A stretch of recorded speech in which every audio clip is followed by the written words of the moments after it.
అరేయ్! నేను పెట్టే వీడియోస్‌కి, నాకొచ్చిన సబ్‌స్క్రైబ్ కౌంట్‌కి, రీచ్‌కి ఏమైనా సంబంధం ఉందా? ఛానెల్‌లో చాలా వీడియోస్ ఉన్నాయి. చూడండి.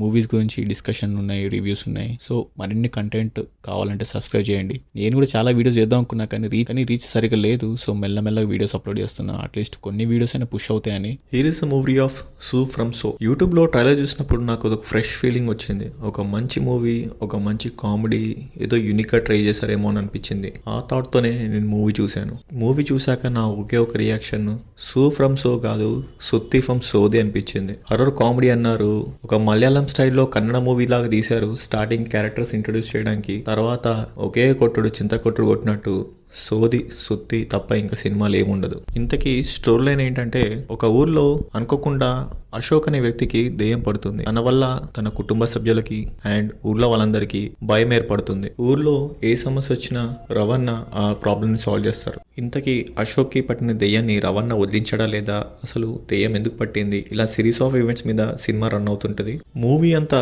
రవణ మీదే నడుస్తుంటది. మోస్ట్ ఆఫ్ ద సీన్స్ అన్ని అశోక్ స్టోరీలో మెయిన్ భాగమైనా గానీ తన మీద ఎక్కువ సీన్స్ ఉండవు. అసలు తనకి సంబంధం లేనట్టే సినిమా వెళ్తుంటుంది. సూ ఫ్రమ్ సో కాకుండా రవణ అని చెప్పి సినిమా తీసిన అయిపోయేది. ఎందుకంటే మొత్తం ప్లే చేసేదంతా రవణనే, రవణ క్యారెక్టర్ గురించి సినిమా అంతా నడుస్తుంటుంది. ఈ సినిమా చూశాక మన తెలుగులో పిఆర్ కంటెంట్ ఎంత బాగా పనిచేస్తుందో నాకు అర్థమైంది. ఎటువంటి కంటెంట్ లేని మూవీని కూడా మన పైన రుద్ది చాలా బాగుంది, కామెడీ ఉంది, అది ఉంది, ఇది ఉందని చెప్పి ఆడియన్స్ ని ఎంత రుద్దాలో అంత రుద్దుతున్నారు. మేబీ వాళ్ళకి అది నచ్చుండొచ్చేమో, కామెడీ అనిపించుండేమో, కానీ నాకైతే ఏ ఒక్క క్యారెక్టర్ కానీ కొన్ని సీన్స్ కానీ అసలు కనెక్ట్ కాలేదు. ట్రైలర్లో నేను చూసినప్పుడు చాలా ఎంగేజింగ్ అనిపించింది. మొత్తం 2.5 గంటల్లో 2 minutes కట్ చేసి ట్రైలర్ వదిలారేమో అనిపించింది. సినిమాలో మాత్రం ఏమీ లేదు. మేబీ కన్నడలో వాళ్ళ క్యారెక్టర్ స్లాంగ్, వాళ్ళ భాష వల్ల కొంచెం కామెడీ అనిపించవచ్చు. తెలుగులో మాత్రం అంత సింక్ గా అనిపించలేదు నాకు అయితే. మూవీలో వచ్చే క్లైమాక్స్ పోర్షన్స్ 2-3 సీన్స్ తప్ప సినిమాలో ఏముండదు. పోనీ ఆ ఒక్క పాయింట్ కోసం సినిమా నడిపారా అంటే ఇంత 2 గంటలు చూసి సినిమా వేస్ట్ అనిపించింది నాకు. హారర్ కామెడీ అంటే ఒక స్క్రీన్ ప్లేతోని పోనీ కొన్ని క్యారెక్టర్స్ ని భయపెట్టి, కొన్ని క్యారెక్టర్స్ ని రివెంజ్ తీసుకొని అట్లీస్ట్ కొంచెమైనా ట్రై చేస్తుంటే బాగుండేది. బట్ ఏ ఒక ఎలిమెంట్, ఏ ఒక ఆస్పెక్ట్ మనని ఇంట్రెస్టింగ్ గా, ఎంగేజింగ్ గా ఉండదు మూవీలో.